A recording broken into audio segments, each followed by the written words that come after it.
Ang anime na ito ay tungkol sa isang batang lalaki na nagngangalang Ko, na nakatanggap ng isang love letter. Pagkabukas nito ay pinuntahan niya ang dalaga. Gayunpaman, tinanggihan niya ang kanyang panukala. Wala siyang balak na saktan ang damdamin niya, paliwanag niya na hindi naman sa hindi siya maganda, hindi lang niya naiintindihan ang tungkol sa pagmamahal. Tumatakbong umiiyak ang dalaga, at kinabukasan, sinimulan ng kanyang mga kaibigan na i-bully si Ko dahil sa pagtanggi sa kanya. Sinimulan nila siyang abusuhin at sabihin sa kanya kung gaano siya kawalang halaga. Habang nagpapatuloy ang bagay na ito, ang pakikisalamuhan ni Ko sa kanyang paaralan ay nawawala. Hindi siya komportable at nagpasya siyang lumabas sa gabi sa unang pagkakataon. Sa isang mundo kung saan natutulog ang karamihan sa mga tao sa gabi, gusto niyang tuklasin kung ano ang nagiging hitsura ng lungsod. Nagliliwanag ang langit sa sobrang dami ng mga bituin. Sa pagtingin sa paligid, nakikita niya ang mga walang laman na kalsada at may biglaang pakiramdam ng kalayaan. Sa kanyang paglalakbay, nakatagpo siya ng isang vending machine na nagbebenta ng adult juice. Dahil walang nakakakita sa kanya, iniipon niya ang kanyang lakas ng loob at sinubukang bilhin ito. Ngunit, biglang lumitaw sa tabi niya si Nasuna, isang batang babae na nakasuot ng itim na damit. Nagulat si Ko at ipinaliwanag na ito ay isang pagkakamali, at hindi na niya uulitin. Pagkatapos nito, sinubukan niyang tumakas. Ngunit, pinigilan siya ni Nasuna at pinakalma siya. Sinabi niya sa kanya na hindi siya isang pulis. Sinabihan ni Nasuna si Ko na sundan siya kung nakakaramdam siya ng pagod at gusto niyang magpahinga. Pinaghihinalaan ito ni Ko, ngunit sinusundan pa rin siya. Makalipas ang ilang oras, nakarating na sila sa bahay niya. Sa elevator, ipinaliwanag niya na ang kanyang negosyo ay tumulong sa mga taong may problema sa pagtulog. Pagkatapos nilang makapasok sa loob, sinabihan siya nito na humiga sa kama. Nababaliw si Ko sa pag-aakalang may gagawin siyang kalaswan sa kanya. Gayunpaman, tiniyak ni Nasuna na hindi ito ang iniisip niya. Kaya, sa wakas ay nagpasya si Ko na humiga. Makalipas ang ilang oras, kakaiba ang pakiramdam ng kanyang katawan ay napakagaan at siya ay nakatulog. Sinuri siya ni Nasuna sa pamamagitan ng pagtatanong kung tulog na ba talaga siya. Pagkatapos ng maraming pagtatangka, nang hindi tumugon si Ko, napagpasyahan ni Nasuna na siya ay nakatulog ng tuluyan. Ngayon, handa na siyang ipakita ang tunay niyang pagkatao. Habang papalapit sa kanya, nagkukunwari lang si Ko na natutulog. Ibinuko ni Nasuna ang kanyang bibig at itinutok ang kanyang mga pangil sa leeg ni Ko. Pagkatapos nito, iniinom niya ang kanyang dugo at natutuwa sa kung gaano ito kasarap. Gayunpaman, nagsimula siyang magpanik nang bumangon si Ko. Sinusubukan niyang ipaliwanag na may lamok sa kanyang leeg at pinisil niya ito. Gayunpaman, hindi ito masyadong kapani-paniwala. Si Nasuna ay sumuko at ipinahayag na siya ay isang vampira. Nang malaman ito, si Ko ay nagsimulang matakot sa takot na siya ay maging isang vampira din. Siniguro sa kanya ni Nasuna na hindi siya magiging vampira dahil kailangang umibig ang tao sa vampira. Dahil kung pagkatapos ng bawat kagat ay magiging katulad niya ang bawat tao, ito ay lilikha ng maraming problema para sa kanila. Naiintindihan ito ni Ko, dahil ito ay mas kapani-paniwala. Habang kumakalat ang mga kwento tungkol sa mga vampira, nakita ni Ko si Nasuna na isang mabuting vampira at hindi niya naisip na kailangan niyang tumakas mula sa kanya. Para ma-refresh ang mood, lumabas sila. Doon tinanong ni Nasuna kung ano ang naramdaman niya sa kanyang unang gabi sa labas. Saglit na nag-isip si Ko at napagtanto kung gaano ito kalmado. Dahil walang mag-uutos sa kanya, pakiramdam niya ay magagawa niya ang lahat. Gusto niya ang pakiramdam na ito magpakailanman at hiniling kay Nasuna na gawing vampira siya. Nagsimulang mamula si Nasuna at ipinaalala sa kanya na kakailanganin niya munang ma-in-love sa kanya. Kahit na hindi maintindihan ni Ko ang mga bagay sa pag-ibig, ang mamuhay sa gabi, mahuhulog siya sa kanya. Sinabi sa kanya ni Nasuna na wala siyang pakialam sa kanyang ginagawa, gayunpaman, bilang kapalit sa bawat araw na kailangan niya ang kanyang dugo. Sumang-ayon si Ko at pagkatapos nito, hinawakan siya ni Nasuna at lumipad upang ipakita sa kanya ang kagandahan ng pagpupuyat sa gabi. Kinabukasan, muling lumabas si Ko. Nakipagkita siya kay Nasuna at ayon sa deal ay nag-aalok ng kanyang dugo. Gayunpaman, nahihiya si Nasuna at sinabihan siyang takpan ang kanyang leeg. Kahit na vampira siya, umiinom lang siya kapag gusto niya. Mula doon, pumunta sila sa kanyang tahanan at pagkatapos ay iniinom niya ito. Kinabukasan, bumili si Ko ng 2 wristwatch transceiver dahil nahihirapan na itong hanapin si Nasuna. Naaliw si Nasuna nang makita ito. Para sa kanya, parang napaka-high-tech na gadget ito. Tinatanong niya kung ginamit na ba ito ni Ko. Sinabi sa kanya ni Ko, na sa panahon ng 9 na taong gulang, bumili siya ng 2 transceiver. Itinago niya ang isa sa kanya at ang isa sa itaas ng isang mailbox. Naghintay siya ng makakapulot at makalipas ang ilang araw, wala na ito. Sinubukan niyang magpadala ng mensahe ngunit hindi niya magawa at nagpasya na hintayin ang ibang tao na gumawa ng unang hakbang. Nalungkot si Nasuna nang marinig ang kwento kaya natawa siya. Sinabihan siya ni Ko na hinto ang pagtawa sa kanya at ibigay ang transceiver. Sinabi niya kay Nasuna na pumunta ng mga 150 metro dahil mayroon lamang itong range na ito. Pagkaalis ni Nasuna, nagpadala siya ng mensahe. At masaya na ito ay gumagana. Nagkita silang muli at pagkatapos ay dinala ni Nasuna si Ko sa kanyang paaralan. Dahil walang tao sa paligid, ito ang unang pagkakataon na nakadama ng ganito kagaan ang pakiramdam ni Ko. At hindi nagtagal, iniinom ni Nasuna ang kanyang hapunan. Sa kanyang pagbabalik, sinusubukan ni Ko na magpadala ng mensahe gamit ang kanyang lumang transceiver. Sa hindi inaasahang pagkakataon, nagpapadala ang mensahe, at lumitaw ang isang batang babae na nagngangalang Akira. Siya ay kaibigan ni Ko at nag-aaral sa kanyang paaralan. Sa lahat ng oras na ito, siya pala ang nakakuha nito. Nagulat si Ko at nagtanong kung paano niya ito nakuha. Natarante si Akira dahil nakita niyang iniwan ni Ko ang transceiver sa itaas ng kanyang mailbox. Sa pag-aakalang gusto niyang maglaro, hinintay niya itong gumawa ng unang hakbang. Bata pa lang sila Akira at Ko ay magkasama ng naglalaro. Gayunpaman, habang umuunlad ang kanilang klase, kailangan nilang gumugol ng mas maraming oras sa pag-aaral at kalaunan ay tumigil sa pakikipag-usap. Si Akira na may pag-aalalang tono, nagtatanong kung okay lang ba ang lahat. Napansin niyang ilang araw na itong hindi pumapasok sa paaralan. Ipinaliwanag ni Ko at sinabi sa kanya ang nangyari sa kanya. At dahil dito, nagsimula siyang hindi magustuhan sa paaralan. Hindi na nagsalita pa si Akira at nagtanong kung bukas ay maaari silang magkita muli sa ganitong oras. Sumasang-ayon si Ko, ngunit bago umalis, nagulat siya nang makita siyang nakauniforme ng paaralan sa mga oras na ito. Ipinaliwanag ni Akira na karaniwang nagigising siya ng alas 4 at mas gusto niyang pumasok sa paaralan ng maaga. Kahit na napakaaga pa, wala talaga si Ko sa posisyon para magsabi ng kahit ano tungkol dito. Kinabukasan, gaya ng ipinangako nila, muli silang nagkikita. Ngunit, hindi nagtagal ay nahuli siya ni Nasuna. Natarante si Ko at hindi alam ang sasabihin. Pakiramdam niya ay niloko siya at nakonsensya. Gayunpaman, hindi galit si Nasuna, at sinimulan niya ang panunukso kay Ko para sa paggugol ng kanyang oras sa ibang babae. Nagtatanong si Akira tungkol sa kanilang relasyon. At bilang tugon, ipinaliwanag ni Nasuna na pisikal lamang ang relasyon nila ni Ko, wala nang iba pa. Nagpanik si Ko at pinagalitan siya sa walang katotohanan na paraan ng pagkukwento nito. Si Akira tulad ng sinumang normal na tao ay nag-misinterpret na sila ay nagde-date. Gayunpaman, nahihiya si Nasuna at sinabi sa kanya na huwag iugnay ang lahat sa pag-ibig. Ipinakita niya ang ibig niyang sabihin kanina. Sa wakas, naunawaan ni Akira na si Nasuna ay isang vampira. Pagkaalis ni Akira papuntang school, naglakad sina Ko at Nasuna. Napansin ni Ko na parang galit si Nasuna. Tinatanong niya kung hindi niya gusto ang paggugol niya ng oras kay Akira. Sinabi sa kanya ni Nasuna na hindi siya galit at umaalis lamang. Sigurado na si Ko ngayon na galit siya at sinusundan siya. Hinahanap niya ito sa mga lugar na dati nilang pinagtagpuan.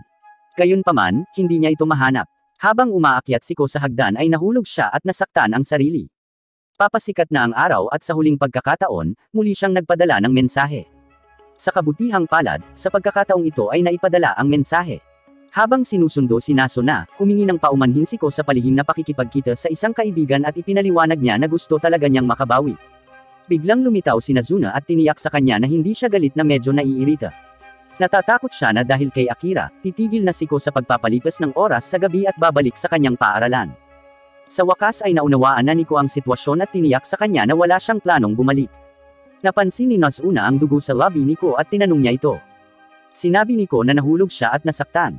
Si Nasuna ay tumingin ng malapitan. Habang tinitingnan niya ang dugo ay hindi niya napigilan ang sarili kundi halikan siya. Pagkatapos, umalis na lang siya, naiwan si Ko na gulat na gulat. Kinabukasan, habang papunta si Ko, may nakita siyang mag-couple na naghahalikan. Nagsisimula siyang mamula nang maalala ang halik niya kay Nasuna kahapon. Sa kanya napagtanto na ang mga taong nagmamahalan ay ang mga naghahalikan. Nakaramdam siya ng biglaang pagtaas ng kumpiyansa at naniniwalang maaari na siyang maging vampira ngayon. Nakipagkita siya kay Nasuna at nag-alok ng kanyang dugo. Lumapit si Nasuna at ininom ito. Gayunpaman, walang nangyayari. Si Ko ay nalilito at hindi alam kung paano ito posible. Ipinaliwanag ni Nasuna na dahil lang sa paghalik nila ay hindi ibig sabihin na in love na sila sa isa't isa. Hindi ito kung paano gumagana ang pag-ibig. Nalungkot si Ko dahil akala niyang madali lang. Kinabukasan, sa daan upang puntahan si Nasuna, nakita niya si Akira. Hating gabi pa lang at napapansin niyang kakaiba ang gising nito sa ganitong oras. Ibinunyag ni Akira na kani-kanina lamang, nahihirapan siyang matulog at gusto niyang maglakad-lakad. Niyaya siya ni Ko sa lugar ni Nasuna kung okay lang siya dito. Dumating sila sa kanyang lugar at naglalaro ng ilang video game. Pagkatapos ni Ko, tinanong ni Nasuna si Akira kung gusto niyang maglaro. At kapag nanalo siya, hahalikan siya ni Nasuna. Nagulat si Akira at tinanggihan ang alok. Tinatanong niya kung ganoon din ang kondisyon para kay Ko. Nang sinabi ni Nazuna na oo, nabigla si Akira at iniisip kung ano ang ginagawa ng dalawang ito tuwing gabi. Bilang isang kaibigan, sinabi ni Akira kay Ko na siya ay lubos na sumusuporta sa kanyang uri ng babae ngunit hindi niya ito pinapayagang makipag-date sa isang vampira. Itinama siya ni Nazuna na hindi sila nagde-date. Gusto lang ni Ko na maging vampira at gusto naman niya ang dugo nito, habang malapit na ang oras para uminom ng dugo si Nazuna. Pagkatapos inumin, sinabi niya sa kanilang dalawa na matulog. Gayunpaman, tutol si Akira sa ideya at nais na umalis para pumasok sa kanyang paaralan sa lalong madaling panahon. Sinabi sa kanya ni Nazuna na sa labas ay umuulan at hindi siya gagawa ng anumang bagay na bastos. Sa wakas, nagpa siya si Akira na humiga na may balak na umalis papuntang paaralan sa sandaling tumigil ang ulan. Gayunpaman, nakatulog siya ng 4 na oras. Sa kabila ng pagiging late, ito ang unang pagkakataon pagkatapos ng maraming taon, si Akira ay nagkaroon ng disenteng tulog. Kinabukasan, pagkatapos ng matinding pagkatalo, si Nazuna ay nagsawa at nagpas siyang magtungo sa malapit na hot spring. Matapos maligo ng ilang oras, nakatanggap siya ng mensahe mula kay Ko at nakipagkita sa kanya. Para kay Ko, first time niyang makita si Nazuna na nakalugay ang buhok. Namumula siya at iniisip kung 9 love na ba siya dito. Kaya nag-aalok siya ng kanyang dugo. Pagkatapos maligo ay gutom na si Nazuna, kaya naman walang paligoy-ligoy ay sinimulan na niya itong inumin. Gayunpaman, siya ay nagtatapos sa pag-inom ng labis, na si Ko ay nagsimulang makaramdam ng pagkahilo. Nakahanap sila ng malapit na hotel at pumunta doon para magpahinga ng ilang oras. Gayunpaman, hindi ito ang uri ng hotel na iniisip nila. Si Ko pagkatapos makakuha ng kaunting lakas ay naguguluhan pa rin at nagtataka kung bakit hindi pa rin siya vampira. Muling sinabi sa kanya ni Nazuna na naaakit lamang siya sa kanyang hitsura. Ito ay hindi pag-ibig ngunit isang hakbang pa lamang. Matapos magpahinga ng ilang oras, lumabas na sila. Habang dumadaan sila sa mga tao, sinimulan ni Nazuna na sabihin kay Ko kung kaninong dugo ang kanyang nainom. Pero, ayaw makinig ni Ko dahil medyo nagseselos siya. Gusto niyang uminom lang siya ng kanyang dugo. Napansin ito ni Nazuna at sinimulan siyang asarin ito. Sinisiguro niya sa kanya na simula nang makilala niya ito, dugo lang niya ang nainom niya. Dahil sa sobrang sarap ay wala siyang pakialam sa iba. Biglang may pumasok sa isip na tanong, at tinanong ni Ko kung paano kinakaya ni Nazuna ang kanyang pamumuhay. Dahil nakakasama lang niya ito o ginugugol ang kanyang oras sa paglalaro. Dinala siya ni Nazuna sa kanyang tahanan at ipinaliwanag na mayroon siyang negosyo upang matulungan ang mga customer na pagod, na makatulog, dahil sa pagtatrabaho sa buong araw. At pagkatapos mag-alok ng mga serbisyo ay sinisingil niya sila ng 3,000 hanggang 4,000 yen depende sa tagal, at iniinom din ang kanilang dugo. Nag-demonstrate siya, at nang iinom na siya, tumunog ang bell. Sa pagsuri, nag-aalala si Nazuna nang malaman niyang customer niya ito. Nag-aalala siya dahil pagkatapos niyang imasahe si Ko, pagod na pagod siya at wala na siyang lakas para mag-attend ng mga customer. Gayunpaman, ayaw din niyang paalisin ang customer dahil pinili niya ang pinakamamahal na masahe. Hiniling niya kay Ko na pagsilbihan ang customer at bilang kapalit, bibigyan niya ito ng 2,000 yen. Napaisip lang si Ko sa narinig na halaga. Para sa isang batang tulad niya, ito ay malaking pera. At higit pa rito nangako si Nazuna na hahalikan siya bilang karagdagang gantimpala. Natukso si Ko sa alok at pumayag. Gayunpaman, hindi ito dahil sa halik, ito ay dahil sa pera. Kahit na sa puntong ito, si Ko ay hindi nahulog sa pag-ibig kay Nazuna at nakikita pa rin siya bilang isang magandang vampira lang na pinagkasunduan niya ng deal. Inimbitahan ni Ko ang babae at ang pangalan niya ay Shirakawa. Pagkatapos magpalit ng damit, nagsimulang magmasahe si Ko. Noong una, naghinala si Shirakawa kay Ko, ngunit habang nagpapatuloy ang session ay medyo nakaka-relax siya. Habang nag-uusap sila, nagulat siya nang malaman niyang unang beses itong gawin ni Ko. Ipinaliwanag ni Ko na abala ang kanyang amo ngayon kaya naman siya ang gumagawa ng trabaho sa halip na siya. Si Shirakawa ay walang pakialam dito dahil lahat ng stress niya ay nawala na. Pagkaalis niya, humanga si Nazuna sa trabaho ni Ko at dinala siya sa isang night party. Gayunpaman, dahil halos lahat ay nasa hustong gulang, medyo hindi komportable si Ko. Napansin niya ang ilang lalaki na lumalapit kay Nazuna. Nagseselos siya, ngunit natatakot siyang harapin ang mga matatanda. Sa kabilang banda, napansin ni Nazuna na hindi darating si Ko para tulungan siya. Kaya, sinabi niya sa mga lalaki na wala siyang kasama, at maaari niyang gugulin ang kanyang oras sa kanila kung kaya nilang magbayad ng juice. Nang marinig ito, medyo naasar si Ko. Hinawakan niya ang kamay ni Nazuna at inilayo siya. Pagkaalis nila sa lugar, sinabi ni Ko kay Nazuna na gusto niyang magpalipas ng oras sa isang night pool kung saan walang tao. May magandang ideya si Nazuna. Hinawakan niya si Ko at dinala sa pool ng kanyang paaralan. Doon sila nagpalipas ng natitirang gabi. Kinabukasan, habang hinahanap si Nazuna, umuulan at ngayon ay na-stuck si Ko. Habang hinihintay niyang tumila ang ulan, nakita niya ang isang batang babae na nagngangalang Seri na tumatanggi sa isang lalaki. At maya-maya, ang parehong babae ay lumapit kay Ko at humiling na tumambay. Kahit maganda siya, tumatanggi si Ko. Kinuha ni Seri ang kanyang inumin at nagsimulang maglakad palayo. Naramdaman ni Ko na bastos ito at sinimulan siyang sundan para kunin pabalik ang inumin. Pagkaraan ng ilang oras, napunta sila sa ilalim ng isang highway. Hiniling ni Ko sa kanya na ibalik ang kanyang inumin, gayunpaman, ininom niya ang lahat. Sa isang iglap lang ay bigla na lang siyang sumulpot sa harapan at niyakap si Ko. Sa oras na napagtanto ni Ko kung ano ang nangyayari, ibinuka niya ang kanyang bibig at sinubukang inumin ang dugo nito. Ngunit sa kabutihang palad, dumating si Nasuna sa isang takdang oras at pinigilan siya. Tulad ng nahulaan muna, si Seri ay isa ring vampira. At parang ayaw ni Nasuna at Seri sa isa't isa. Ilegal para sa mga vampira na basta-basta makihalubilo sa mga tao, maliban na lang kung gagawing vampira ito o papatayin nila. Ito ang dahilan kung bakit sinubukan ni Seri kanina na salakayin si Ko. May isang grupo ng mga vampira na nakapansin na si Nasuna ay lumalabag sa mga patakaran at nagpasya na ayusin ang bagay sa kanilang mga kamay. Anuman, walang pakialam si Nasuna sa kanilang mga patakaran. Nilalabanan niya si Seri para protektahan si Ko. Gayunpaman, lumitaw ang isa pang vampira na nagngangalang Kabura at dinala si Ko sa isang gusali sa rooftop. May 3 pang vampira na nagngangalang Nico, Midori, at Hatsuka. Nang walang pag-aaksaya ng oras, diretso si Nico sa punto. Sinabihan niya si Ko na pumili ng sinuman sa mga vampirang naroroon dito. At pagkatapos nito, gagawin siyang vampira ng vampirang iyon. At kung sakaling tumanggi siyang pumili, kailangan nilang patayin siya. Patakaran kasi nila na siguraduhin hindi banta ang pagkakakilanlan ng mga vampira. Naiintindihan ni Ko ang kanilang pag-aalala at pinili si Nasuna. Gulat na gulat silang lahat, parang insulto lang sa kagandahan nila. Sinabi ni Nico kay Ko na lahat sila ay mas sikat kaysa kay Nasuna. Hindi naman sa hindi kagandahan si Nasuna, sadyang hindi siya magaling sa romance stuff at ayaw niyang lumikha ng supling. Pinaupo ni Nico si Ko sa tabi niya. Sinabi niya sa kanya na kalimutan ang tungkol kay Nasuna at piliin siya. Gayunpaman, ang iba pang mga vampira ay hindi nagustuhan ni Nico na palihim na gawin si Ko bilang kanyang offspring, at nagsimula silang mag-away tungkol dito. Sa kabila ng lahat ng kaguluhan, matatag si Ko sa kanyang desisyon na umibig kay Nasuna lamang. Sa sandaling ito, dumating si Nasuna. Narinig niya ang sinabi ni Ko at nagsimulang makaramdam ng hiya. Pagkatapos huminahon, sinabihan niya si Ko na bumalik. Gayunpaman, bago sila umalis, sinabi ni Nico kay Ko na maging vampira sa lalong madaling panahon. Dahil kung hindi siya magiging vampira bago ang 1 taon, hinding-hindi na siya magiging vampira. Ang ibig sabihin naman nito, wala silang ibang magagawa kundi ang patayin siya. Nagsimulang matakot si Ko at tinanong si Nasuna kung bakit hindi niya sinabi sa kanya ang tungkol dito ng mas maaga. Humingi ng tawad si Nasuna dahil nakalimutan niya ito. Habang nagsisimulang mag-party ang mga vampira, biglang naalala ni Nasuna ang gantimpala na ipinangako niya kay Ko bilang kapalit sa paggawa ng masahe. Hinahalikan niya ito at pagkatapos ay lumipad palayo, na iniwang tulala ang lahat. Sa kanyang pag-uwi, nakipagkita si Ko kay Akira at sinabi sa kanya ang tungkol sa limitasyon ng oras na ibinigay sa kanya. Si Ko ay nasa gulat at humihingi ng tulong sa kanya. Pinakalma siya ni Akira at sinabihan siyang umibig na lang ng mabilis hanggat maaari. Kinabukasan, nakatagpo ni Ko si Seri.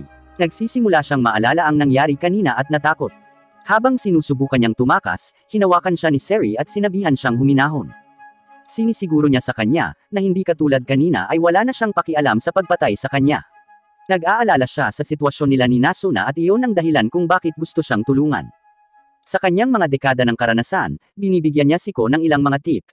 At katulad ng patnubay ni Seri, pumunta si Ko sa lugar ni Nasuna at inanyayahan siyang makipag-date. Gayunpaman, diretso siyang tumanggi. Matapos isara ang pinto sa mukha nito, ipinagpatuloy niya ang larong nilalaro niya. Nadama ni Ko ang kawalan ng respeto at tinanong kung ang isang video game ay mas mahalaga kaysa sa kanyang buhay. Sagot ni Nasuna, well, obviously. Galit na pinatay ni Ko ang laro at kinaladkad siya palayo sa date. Buti na lang at mabait na vampira si Nasuna, dahil kung hindi, niluto na sana si Ko sa pagtanggal ng cable. Ayon sa planong ibinigay ni Seri, dinala muna siya ni Ko sa isang romantikong pelikula. Kung titignan mo ang mukha ni Nasuna ay malamang na mahuhulaan mo kung gaano siya nag-enjoy. Pagkatapos ng pelikula, pumunta sila sa isang restaurant kung saan umiinom sila ng kape. Gayunpaman, sa huli, umuwi si Ko na nakakaramdam ng kaunos-lunos sa kawalan ng pag-unlad. Habang nakahiga siya habang iniisip ang susunod na plano, kinatok ni Nasuna ang bintana. Humihingi siya ng paumanhin na dapat ay nagpanggap man lang siya na nag-e-enjoy sa date. Hinawakan niya si Ko at lumipad sa langit para ipakita sa kanya kung paano dapat ang isang date. Kinabukasan, sa kanyang paglalakbay upang makita si Nasuna, si Ko ay nagkaroon ng hindi inaasahang pagtatagpo sa kanyang matagal ng kaibigan, si Mahiro. Ilang taon na rin ang lumipas mula nang magkaroon sila ng maayos na pag-uusap. Sina Ko, Akira, at Mahiro ay matalik na magkaibigan noong sila ay maliit pa. Ngunit sa kanilang paglaki, nagkahiwalay ang kanilang mga klase, kailangan nilang mag-aral ng higit pa, at sa huli, hindi na sila nag-uusap. Ang pagiging extrovert ni Mahiro ay mahilig mag-party at magpalipas ng oras sa labas. Pero sa kabila nito, humihingi siya ng paumanhin dahil may mga pagkakataong pareho silang nagpapansinan ngunit hindi nabigyan ng pagkakataong makapag-usap. Humingi din ng paumanhin si Ko at ipinahayag kung gaano niya kagusto ang muling pagsasama sa kanya. Biglang mula sa kung saan, lumitaw si Akira at sinabi sa kanila na ang kanilang pag-uusap ay nagpaparamdam sa kanya ng awkward. Nagbabahagi sila ng sandali, at sinabi ni Akira kay Mahiro ang tungkol sa pagpapakatanga ni Ko sa isang babae. Nakita ni Mahiro na ito ay kahanga-hanga. Gayunpaman, nakatanggap siya ng isang text mula sa kanyang tahanan. At bago umalis ay sinabi niya sa kanila na gusto niyang tumambay muli ng ganito. Pagkatapos magpaalam kay Akira, muling nakipagkita si Ko kay Nasuna. Habang naglalakad sila, nakita ni Seri si Ko mula sa malayo at sinubukan siyang yakapin. Ngunit sa hindi inaasahang pagkakataon, nakatanggap siya ng sipa mula kay Nasuna. Ipinaliwanag ni Seri na wala siya rito para makipag-away at gusto lang niyang tumambay. Nakita ni Nasuna itong kakaiba dahil si Seri ang nagsabing tutol siya sa pagiging magkaibigan ng mga vampira at tao. Sa malungkot na tono, sinabi ni Seri kay Nasuna na siya ay tama dahil hindi siya kailanman maaaring makipagkaibigan sa isang tao. Pagkaalis niya, nilapitan siya ni Ko. Nakita niya ang malungkot na tingin at nagtatanong kung ayos lang ang lahat. Dinala ni Seri si Ko sa malapit na karaoke. Doon niya sinabi sa kanya na sikat siya sa mga lalaki. At kamakailan lang, isa sa kanila ang nag-stalk sa kanya na parang kilabot. Ayaw niya ng gulo, pero kapag nawala sa kontrol ang mga bagay, papatayin niya ang tao. Noon lang, isang lalaking nagngangalang Akan ang nakatayo sa harap ng silid. Sinimulan niyang kumalampag sa pinto para makuha ang atensyon ni Seri. Sinabi ni Seri kay Ko na ito ang lalaking kausap niya kanina. Ipinaliwanag niya na sa pamamagitan lamang ng paghay sa mga tao na ito, aalis na sila. Kailangan lang nila ng atensyon at gagawin ang lahat para dito. Gayunpaman, nabuksan ang pinto at pumasok si Akan. Si Seri ay napuno na. Hindi na niya hahayaang masira ang kanyang privacy at sinusubukang atakihin siya. Ngunit bago niya ito masaktan, iniligtas siya ni Ko at tumakas. Ngunit hindi nagtagal ay naabutan sila ni Seri. Ibinigay ni Seri ang huling babala kay Ko na huwag pumasok sa pagitan ng kanyang pagpatay. Pero nang ayaw umalis ni Ko, sinusugod niya siya. Sa kabutihang palad, dumating si Nasuna sa oras at hinarangan ang kanyang pag-atake. Sinabi niya kay Seri na hindi niya hahayaan si Ko na mag-isa sa isang kilabot na tulad niya. Na-curious si Nasuna at tinanong si Seri kung bakit niya sinusubukang pumatay ng tao gayong palagi niya itong ginagawang mga vampira. Na may kakaibang tono, tinanong niya kung si Akan ay isang bagay na espesyal sa kanya. Sa wakas ay ipinahayag ni Seri ang kanyang pagmamahal kay Akan. Hindi pa nagtagal, nakilala niya ito malapit sa isang parke. Kung saan siya ay nalulungkot sa pakikipaghiwalay sa kanyang kasintahan. Noong una, buong intensyon niya na gawing offspring siya. Gayunpaman, habang patuloy silang nagkikita at nag-uusap, napagtanto niya na hindi siya katulad ng ibang mga tao na ginawang vampira niya. Unti-unti siyang nahuhulog sa kanya. Gayunpaman, hindi niya magawang ipagtapat ang kanyang pag-ibig dahil bawal ang isang vampira at isang tao na magsama. At ayaw din niyang maging vampira siya dahil aagawin niya ang lahat sa kanya. Kaya, nagpasya siyang lumayo sa kanya at iniwan siya ng walang anumang tamang paliwanag. Gayunpaman, para kay Akan ito ay isang pagkabigla. Hindi niya maintindihan ang dahilan kung bakit sila naghiwalay at sinubukan siyang i-text at sundan para makakuha ng tamang sagot. Gayunpaman, ngayon ay hindi na niya ito kayang panghawakan at gusto na lang niyang tapusin ito ng tuluyan. Naging emosyonal si Seri pagkatapos sabihin ito. Lumapit si Akan at sinabi kay Seri na sa tuwing kasama niya ito ay napupuno ng kagalakan. At kung ang halaga para maramdaman ang kagalakan na ito habang buhay ay ang pagiging vampira niya, matutuwa siya. Itinaas niya ang kamay niya at ginawang vampira siya ni Seri. Sa pagiging masaya ng lahat, ginugugol nila ang gabi sa pagdiriwang ng okasyon na ito. Kinabukasan, masama ang kalagayan ng negosyo ni Nasuna. Kakaunti lang ang mga customer na nag-a-apply para sa kanyang serbisyo, kaya para makabawi ay ipinadala niya si Ko para maghanap ng mukhang pagod. Sa kanyang paglalakbay, nakita ni Ko ang isang babaeng nagngangalang Angko, na nag-iisa at mukhang pagod din. Lumapit si Ko sa kanya. Sinusubukan niya ang kanyang makakaya upang hindi magmukhang kahinahinala at nagtatanong kung ayos lang ang lahat. Tumayo si Angko at tinanong kung sinusubukan niyang manligaw sa kanya. Pumunta sila sa isang malapit na restaurant kung saan si Ko ay nataranta at ipinaliwanag na wala siyang intensyon na manligaw sa kanya. Ipinaliwanag niya na naghahanap lang siya ng mga potensyal na customer sa mga kahilingan ng kanyang amo. Matapos malaman ni Anko ang edad ni Ko, tinanong siya kung bakit ang isang tulad niya na wala pang 18 taong gulang ay nagtatrabaho pagkatapos ng legal na oras ng pagtatrabaho. Dahil alinsunod sa batas sa paggawa, maaari niyang isumbong ang boss ni Ko. Natatakot na si Ko, pero, buti na lang nagbibiro lang si Anko. Nauunawaan niya na kung ang isang batang bata ay nagtatrabaho ng gabing ito, sigurado na mayroon itong mga dahilan. Ibinunyag ni Anko na siya ay isang private detective at kadalasang nakikitungo sa mga interpersonal na kaso tulad ng pagpatay, pakikipagrelasyon, at mga nawawalang tao. Tinanong niya si Ko kung karaniwang gising siya sa mga oras na ito. Matapos malaman na siya nga, ipinakita sa kanya ni Anko ang isang larawan ng isang taong nawawala. Natarante si Ko nang mapagtanto niyang si Akon yon. Sa isang natatakot na tono, ayaw niyang kilalanin ang tao. Gayunpaman, napansin ni Anko ang isang biglaang pagbabago sa kanyang ekspresyon at hinila siya palapit. Tinatakot niya itong sabihin sa kanya ang kanyang nalalaman. Ngunit bigla itong umatras at humingi ng paumanhin sa pananakot sa kanya. Bago umalis, binayaran niya ang bill at sinabihan si Ko na makipag-ugnayan sa kanya kung sakaling makakuha siya ng anumang impormasyon. Gayunpaman, hindi pinaplano ni Anko na iwanan si Ko anumang oras sa lalong madaling panahon. Naghihinala siyang may alam si Ko at mula ngayon ay sinusundan siya. Pagkalipas ng ilang araw, nakipagkita si Ko kina Akira at Mahiro para tumambay ng magkasama gaya ng ipinangako noon. Pumasok sila sa loob ng paaralan at sinimulan nilang banggitin ang lahat ng mga alamat tungkol sa mga alamat sa lungsod na nakapalibot sa mga paaralan. Tulad ng, nakatayo sila sa harap ng salamin at tumawag ng isang tiyak na pangalan ng 3 beses upang makita kung may darating. O pumunta sila sa kanilang music room para tingnan kung kusang tumutugtog ang piano. Ngunit tulad ng inaasahan, ang lahat ay alingaw-ngaw lamang. Matapos nilang mabuking ang lahat ng mga alamat, tinanong ni Mahiro kung alam nila ang tungkol sa isang guro na nawala sa paaralang ito 10 taon na ang nakakaraan. Parehong alam ni Akira at Ko ang tungkol dito, tutal, mainit pa rin ang usapan ng mga estudyante. Na-curious si Mahiro tungkol sa kaso at nagsagawa ng karagdagang pananaliksik. Nalaman niya na may bali-balita na ang parehong guro ay lumilitaw sa kanyang silid-aralan sa gabi na naghihintay na lumunin ang mga estudyante. Si Akira at Ko ay hindi kumbinsido at naniniwala na ito ay isang peking kwento lamang tulad ng mga alamat sa lungsod. Gayunpaman, pagkatapos ng maraming panghihikayat mula kay Mahiro ay nagpasya silang suriin ang silid-aralan. Pagkabukas ng pinto ay nasa kwarto ang sinasabing teacher. Ang lahat ay nababaliw at natatakot na gumalaw kahit 1 pulgada. Galit na lumapit sa kanila ang guro dahil pinipigilan niya ang kanyang gutom sa loob ng maraming taon. At ngayon nang makalaya na siya ay ginulo nila ito.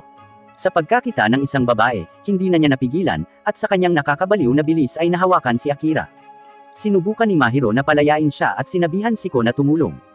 Gayunpaman, natarante si Ko, dahil napagtanto niyang vampira ang guro. Bumalik siya sa katinoan at buong lakas niyang hinampas ng upuan ang guro. Habang sila ay tatakbo na, sa sandaling iyon, lumitaw si Anko mula sa mga anino. Inaalok niya ang kanyang dugo, at sinusugod siya ng guro. Gayunpaman, pagkatapos inumin ito, nagsisimula siyang magsuka dahil masama ang lasa nito. May kaso si Anko tungkol sa guro at sinasaliksik siya. Inihayag niya, na ang guro ay hindi namamalayang umibig sa isang vampira. At pagkatapos niyang maging vampira ay hindi niya napigil ang tanggapin ang kanyang katotohanan. Mula noon ay hindi na siya nakainom ng kahit isang patak ng dugo, ngunit ngayon sa pagkakita ng mga tao ay hindi niya napigilan ang kanyang mga paghihimok at umatake. Inabutan ni Anko ang guro ng isang singsing na pilak na nakakagulat na nakakasakit sa kanya. Sa pagsikat ng araw, ang guro ay nagiging abo. Pagkatapos nito, hinawakan ni Anko ang kwelyo ni Ko at sinabi sa kanya na sinundan niya siya pagkatapos ng kanilang naunang pagtatagpo at ngayon alam niyang nakikipagkita siya sa isang vampira at sinusubukang maging isa sa kanila. Binalaan niya ito na lumayo para sa kanyang kapakanan. Bago umalis, binigay ni Anko sa kanila ang kanyang business card kung sakaling may gusto silang ibahagi. Pagkatapos magpaalam sa kanyang mga kaibigan, pumunta si Ko sa lugar ni Nasuna at sinabi sa kanya ang lahat. Natatakot siya na baka maging psycho vampire ito tulad ng teacher. Tiniyak sa kanya ni Nasuna na hindi niya gagawin. Dahil araw-araw ay nakakakuha siya ng masarap na dosis ng dugo. Pumunta sila sa labas. Sa panahon nito, tinanong ni Nasuna si Ko kung titigil na ba siya sa pagiging vampira dahil sa detective. Tinitiyak ni Ko sa kanya na hindi niya gagawin. Gayunpaman, nang makitang madaling mapatay ni Anko ang vampira, natakot siya na susundan niya si Nasuna at iba pang mga vampira. Si Nasuna ay mukhang medyo nag-aalala na malaman na ang mga tao ay nakahanap ng paraan ng pagpatay sa mga vampira. Ilang dekada na siyang nabubuhay pero hindi pa rin siya nakatagpo ng ganoong kakayahan. Sa kabila nito, tinitiyak niya kay Ko na magiging maayos ang lahat. Bago umalis ay umiinom siya ng dugo ni Ko at pumunta sa kani-kanilang landas.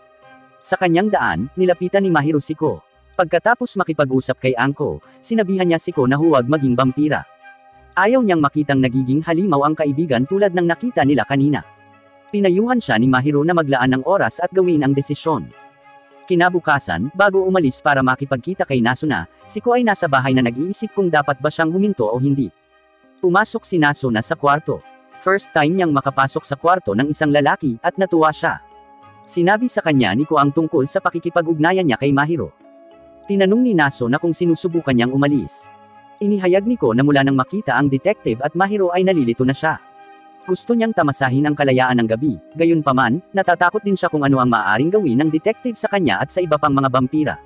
Pagkatapos pakinggan ito, sinabi ni Naso na kay Ko na nagsinungaling siya sa kanya. Ilang dekada na siyang vampira ngunit pangungulila lang ang nararamdaman niya at wala ng iba. At sa tuwing makakasama niya ito, magandang bahagi lang ang ipinapakita niya. Pero sa totoo lang, kung magiging vampira siya, malulungkot lang siya. Pagkasabi nito ay papaalis na si Nasuna. Ngunit bago ito, sinubukan siya ni Ko na pigilan, habang papalapit siya, nadadapa siya, nataman ang upuan sa mesa, nahulog ang remote, namatay ang ilaw at pagkatapos nito, tulad ng anumang romantikong pelikula ay maginhawa siyang bumagsak sa kanya. Noong una, parang hahalikan siya ni Nasuna, pero nauwi sa pag-inom ng dugo ni Ko at umalis. Kinabukasan, nakipagkita si Ko kay Anko. Tinatanong niya kung gaano karami ang alam nito tungkol sa kanya. Si Anko ay nagsaliksik at alam kung kailan at saan niya nakilala si Nasuna. Alam din niya na si Ko ay nasa isang napakahigpit na lugar. Kung hindi siya maging vampira ay papatayin siya ng mga ito. At kung kahit papaano ay maging isa siya, walang awang papatayin siya nito. Sa lahat ng ito, hahayaan niya itong magdesisyon. Ngunit ipinangako niya sa kanya, na kung pipiliin niyang manatiling tao, paprotektahan niya ito at bilang kapalit ay papatayin ang lahat ng mga vampira. Takot na takot si Ko. Sinabi niya sa kanya na hindi lahat ng vampira ay masama at hindi siya papanig sa kanya. Nang walang ibang opsyon, inilabas ni Anko ang kanyang telepono at tumawag sa 911. Ipinaliwanag niya sa pulisya ang tungkol sa isang estudyanteng naglalakwatsa sa gabi.